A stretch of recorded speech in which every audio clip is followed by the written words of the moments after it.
The game of basketball has always been used as a tool and platform for players to build relationships, learn life lessons, and showcase their abilities. My transition from player to coach has allowed me to understand that the game is much bigger than basketball. My mission is to shift a diverse culture by educating, motivating, and inspiring the next generations. I'm BALLHOGG, and this is my story.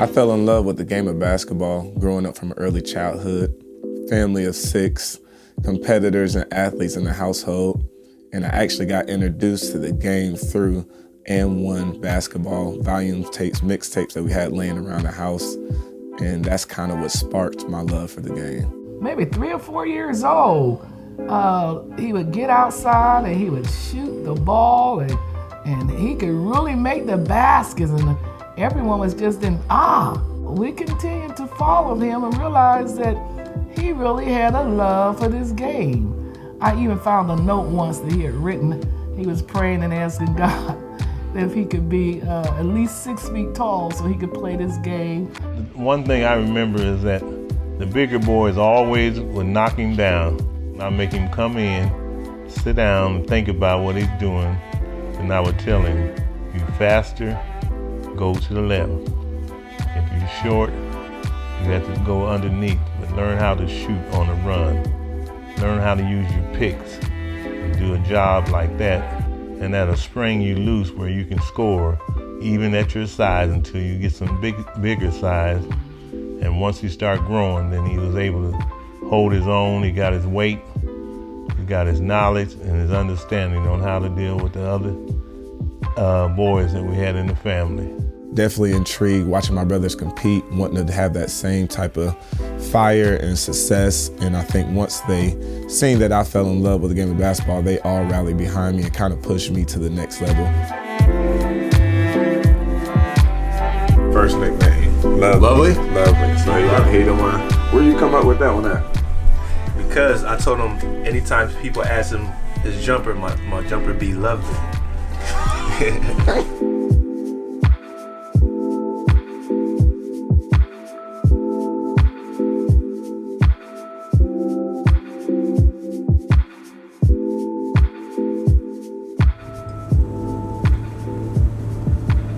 First time you realize that this might go to another level? My earliest memories, remember him, he was young and small. We would all kind of match you up to your size, and a lot of times it wasn't kids his size that was playing basketball, so we would sub him in because we would need an extra person.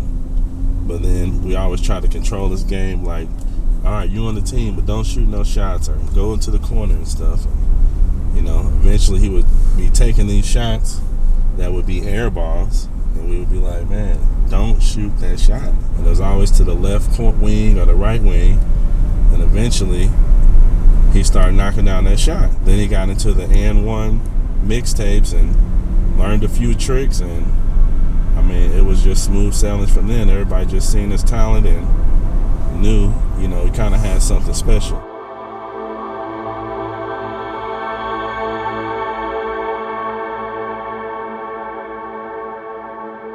Growing up, I was raised in a pastor PK as a PK child in a family that really believed in the holistic approach, the faith in God, and really instilled a lot of character and morals into me that I think I was able to translate over to the game of basketball really well.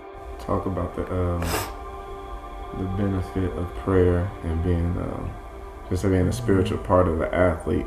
All basketball players need, and anybody that's going through life need the power of prayer to face with different things that come against you. And sometimes you're down and sometimes you're up, but you need to have a steady prayer to God, asking Him for His favor and His blessing upon your body and keep Him still. You know, there's multiple times in my career where I was struggling trying to figure out what direction I'll go, and you made me go sit down in the prayer room.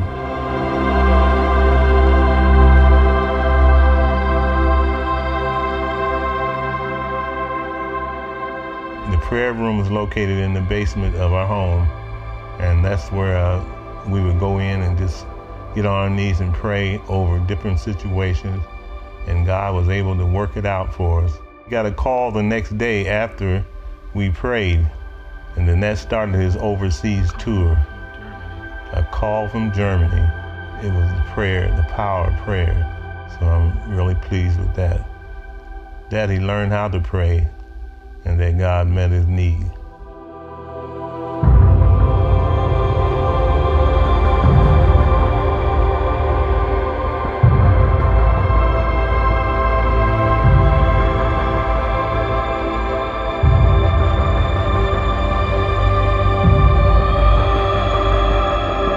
Overall, through all my experiences, I believe I overachieved what God had given to me, my talents. So I think I got to a point in my career where it was just time to come back home. Going back to me being more family-oriented and family faith-based, and give back to my community, give back to my family.